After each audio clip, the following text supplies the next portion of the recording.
ಅಲ್ಲಿ ಅಪರಿಸಲಾಡ್ ದೇವರಿಗೆ ಸ್ತೋತ್ರವಾಗಲಿ. ದೇವರ ಕೃಪೆಯಿಂದ ಇವತ್ತು ಕೂಡ ಬೆಳಗಿನ ಸಮಯದಲ್ಲಿ ದೇವರ ವಾಕ್ಯವನ್ನು ಧ್ಯಾನಿಸುವ ದೇವರು ಸಹಾಯ ಮಾಡಿ ಕಾರಣ ದೇವರನ್ನು ಸುಧಿಸುತ್ತೇನೆ.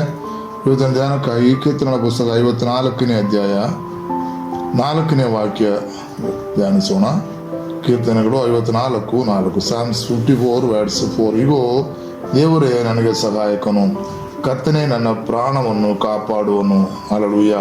ಈ ಒಳ್ಳೆಯ ವಾಕ್ಯಕ್ಕಾಗಿ ದೇವರನ್ನು ಸುಧಿಸುತ್ತೇನೆ. ಕೀರ್ತನೆಗಾರನು ಹೇಳುತ್ತಾನೆ, ಇಗೋ ದೇವರೇ ನನಗೆ ಸಹಾಯಕನು. ಆಮೇನ್. ಆತ ನಮಗೆ ಸಹಾಯ ಮಾಡುವ ದೇವರು. ನಾವು ಸಹಾಯ ಮಾಡೋದಕ್ಕೆ ನಮಗೆ ಹತ್ತಿರ ಯಾರು ಇಲ್ಲದಿದ್ದಾಗ, ಒಂದು ವೇಳೆ ಕೆಲವೊಂದು ಪ್ರಯಾಸದ ಕಷ್ಟದ ಸಮಯಗಳಲ್ಲಿ ನಮ್ಮ ಜೊತೆಯಲ್ಲಿ ಯಾರು ಇಲ್ಲದೆ ಇರಬಹುದು. ಇವು ಸಹಾಯ ಮಾಡೋದಕ್ಕೆ ಯಾರು ಇಲ್ವಲ್ಲಪ್ಪ ಎಂಬುದಾಗಿ ನಾವು ಯೋಚಿಸುತ್ತಾ ಇರುತ್ತೇವೆ. ಆದರೆ ಎಲ್ಲ ಸಮಯದಲ್ಲೂ ದೇವರು ನಮ್ಮ ಹತ್ತಿರವಿದ್ದು ನಮ್ಮನ್ನು ಘನಪಡಿಸುವ ದೇವರಾಗಿದ್ದಾನೆ, ನಮಗೆ ಸಹಾಯ ಮಾಡುವ ದೇವರಾಗಿದ್ದಾನೆ. ಹಲ್ಲೆಲೂಯಾ. ಅದಕ್ಕಾಗಿ ಕೀರ್ತನೆ ಹೇಳುತ್ತಾನೆ, ಈಗ ದೇವರೇ ನನಗೆ ಸಹಾಯಕನು. ಆಮೆನ್. ಹಲ್ಲೆಲೂಯಾ. ಕರ್ತನೇ ನನ್ನ ಪ್ರಾಣವನ್ನು ಕಾಪಾಡುವನು. ಆತ ನಮ್ಮ ಪ್ರಾಣವನ್ನು ಕಾಪಾಡುವ ದೇವರಾಗಿದ್ದಾನೆ. ಆಮೆನ್. ನಮ್ಮ ಪ್ರಾಣವನ್ನು ಕಾಯೋದಕ್ಕೆ ಯಾವಾಗಲೂ ಆತ ನಮ್ಮ ಹತ್ತಿರ ಇರುತ್ತಾನೆ. ಹಲ್ಲೆಲೂಯಾ. 16ನೇ ಕೀರ್ತನೆ ನಾವು ಈಗ ನೋಡುತ್ತೇವೆ, ಆತ ನನ್ನ ಎದುರುಗಡೆಯಲ್ಲಿ ಇರುವುದರಿಂದ ನಾನು ಯಾವಾಗಲೂ ನನ್ನ ಯೆಹೋವನನ್ನು ಎದುರುಗಡೆ ಇಟ್ಟುಕೊಂಡಿದ್ದೇನೆ, ಆಗ ನಾನು ಕದಲುವುದಿಲ್ಲ ಎಂಬುದಾಗಿ ದೇವರ ವಾಕ್ಯದಲ್ಲಿ ನೋಡುತ್ತೇವೆ. ಹಲ್ಲೆಲೂಯಾ. ಯಾವಾಗಲೂ ಯೆಹೋವನು ನನ್ನ ಎದುರುಗಡೆ ಇಟ್ಟುಕೊಂಡಿದ್ದೇನೆ ಎಂಬುದಾಗಿ ಕೀರ್ತನೆಗಾರನು ಹೇಳುತ್ತಾನೆ. ಯಾವಾಗಲೂ ನಮ್ಮ ಎದುರುಗಡೆ ನಮ್ಮ ದೇವರನ್ನು ಇಟ್ಟುಕೊಂಡಿರುವಾಗ ಆತನೇ ನಮಗೆ ಸಹಾಯಕನಾಗಿ, ಆತನೇ ನಮ್ಮ ಪ್ರಾಣವನ್ನು ಕಾಪಾಡುವನಾಗಿದ್ದಾನೆ. ಹಲ್ಲೆಲೂಯಾ.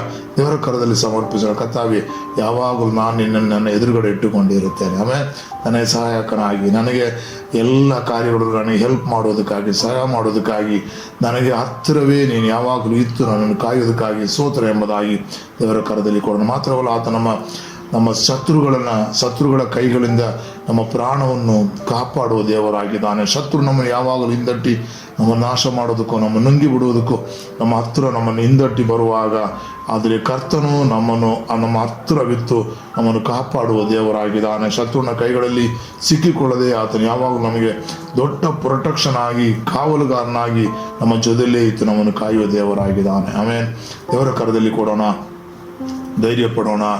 ದೇವರ ಸಮೂಹದಲ್ಲಿ ಕಳವಳ ಪಡದೆ, ಕದಲದೆ ನಿಲ್ಲುವುದಕ್ಕೆ ದೇವರು ಕೃಪೆ ಮಾಡುತ್ತಾನೆ. ನಮ್ಮ ಕರ್ತನ ತಂದೆ, ಈ ಬೆಳಗಿನ ಸಮಯದಲ್ಲಿ ರಾಜಾವೇ, ನೀನೇ ನಮಗೆ ಸಹಾಯಕನಪ್ಪ. ಮನುಷ್ಯರು ನಮಗೆ ಸಹಾಯ ಮಾಡೋಕ್ಕೆ ಯಾವುದೇ ಕಾರ್ಯಗಳು ನಮ್ಮ ಮುಂದೆ ಬರುವುದಿಲ್ಲಪ್ಪ. ಆದರೆ ನೀ ನಮ್ಮನ್ನು ಸಹಾಯ ಮಾಡೋದಕ್ಕೆ, ನಮಗೆ ಸಹಾಯ ಮಾಡೋದಕ್ಕೆ, ನಮ್ಮನ್ನು ಕಾಯುವುದಕ್ಕೆ, ನಮ್ಮ ಹತ್ತಿರವೇ ಇತ್ತು ನಮ್ಮನ್ನು ಕಾಯ್ದುಕೊಳ್ಳೋದಕ್ಕೆ, ನಮ್ಮ ಪ್ರಾಣವನ್ನು ಕಾಪಾಡೋದಕ್ಕೆ ನೀನು ಯಾವಾಗ ನಮ್ಮ ಹತ್ತಿರವಿರೋದಕ್ಕಾಗಿ ಸ್ತೋತ್ರತಾವೆ. ಹಲ್ಲೆಲೂಯಾ. ನಾನು ಕರ್ತನೇ ಅನೇಕ ಸಮಯ ಶತ್ರುನ ನಿಮಿತ್ತ ಕರ್ತನೇ ಕಳವಳಕೊಂಡು ಭಯಪಟ್ಟಿದ್ದೇನಪ್ಪ. ಆದರೆ ಕರ್ತನೇ, ನೀನು ನಮ್ಮ ಹತ್ತಿರ ಇರುವುದರಿಂದ ನಮಗೆ ಯಾವ ಕೇಡು ಸಂಭವಿಸದೆ ಅಪ್ಪ, ನೀನು ನಮ್ಮನ್ನು ಕಾಯ್ದು ಬರುವುದಕ್ಕಾಗಿ ಸ್ತೋತ್ರತಾವೆ. ನನ್ನನ್ನು ಮಾತ್ರವಲ್ಲ, ನನ್ನ ಸಭೆಯವರನ್ನು ಕೂಡ ಅಪ್ಪ ನಿನ್ನ ಅನುಗ್ರಹಿಸಿ ಅಪ್ಪ, ಯಾವಾಗಲೂ ಅವರ ಪ್ರಾಣವನ್ನು ಕಾಯ್ದು ಕಾಪಾಡಿ ನಡೆಸಿ ಬರುವ ದೊಡ್ಡ ಕೃಪೆಗಾಗಿ ಸ್ತೋತ್ರತಾವೆ. ನೀನೇ ನಮಗೆ ಸಹಾಯಕನಾಗಿ ನಮ್ಮ ಹತ್ತಿರವಿರುವುದಕ್ಕಾಗಿ ಪ್ರಾರ್ಥಿಸುತ್ತೇವೆ. ನಿನ್ನ ಕರದಲ್ಲಿ ನಮ್ಮನ್ನು ಒಪ್ಪಿಸುತ್ತೇವೆ ಕರ್ತನೇ. ಸ್ತೋತ್ರ. ಶತ್ರುನ ಭಯದಿಂದ ನಮ್ಮನ್ನು ನೀಗಿಸಿ ಯಾವಾಗಲೂ ನಾವುಗಳು ನಿನ್ನನ್ನೇ ನಮ್ಮ ಎದುರುಗಡೆ ಇಟ್ಟುಕೊಂಡಿರೋದಕ್ಕೆ ನಮಗೆ ಕೃಪೆ ಮಾಡು, ದೊಡ್ಡ ಕಾರ್ಯಗಳನ್ನು ಮಾಡು, ಅನುಗ್ರಹಿಸು.